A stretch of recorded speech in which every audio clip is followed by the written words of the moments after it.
Welcome to Exam Fox. When did the events in the story take place? The story unfolds at the very beginning of time, when the world was pristine and new, and the animals were just starting to work alongside man. Why did the camel live in the howling desert? The camel lived in the howling desert to avoid work. He was famously lazy and refused to contribute to the collective efforts of the other animals. What did the camel eat in the desert? Despite the harsh environment, the lazy camel contentedly grazed on sticks, thorns, and prickles, as he refused to move to work or find better sustenance. What was the only word the camel would say?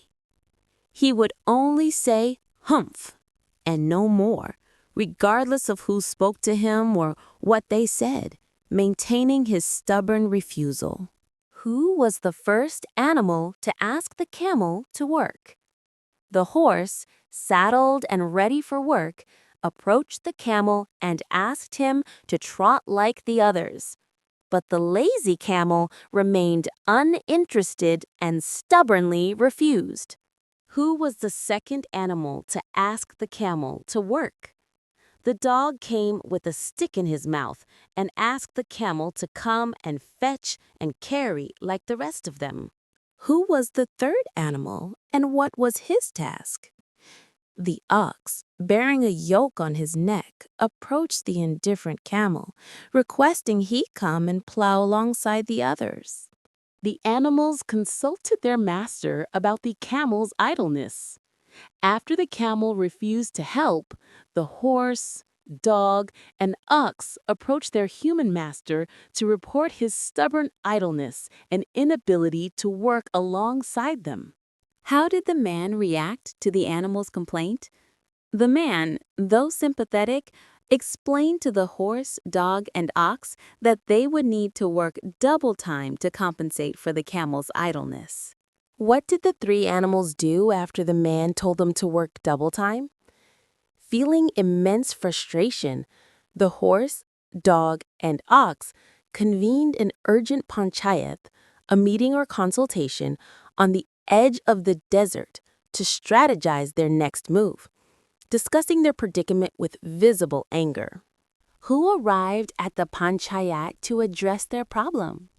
The mystical jinn, or genie of all deserts, dramatically arrived, rolling in a cloud of dust to address the animal's predicament. What did the horse complain to the jinn about?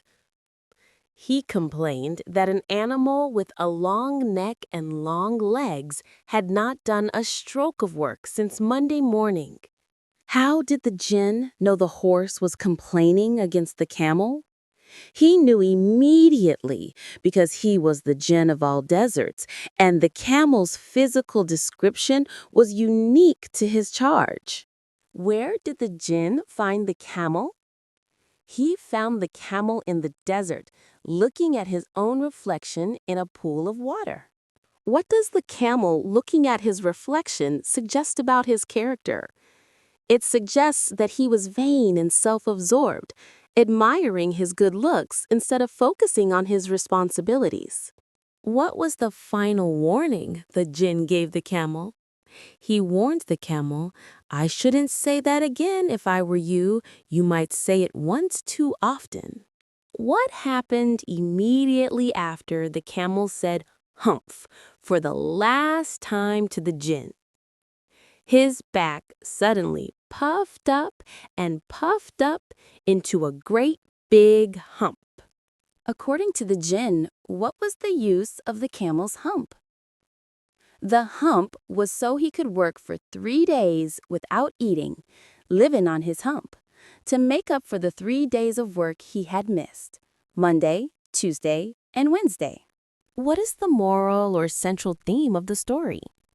The moral is that laziness and refusal to work lead to consequences.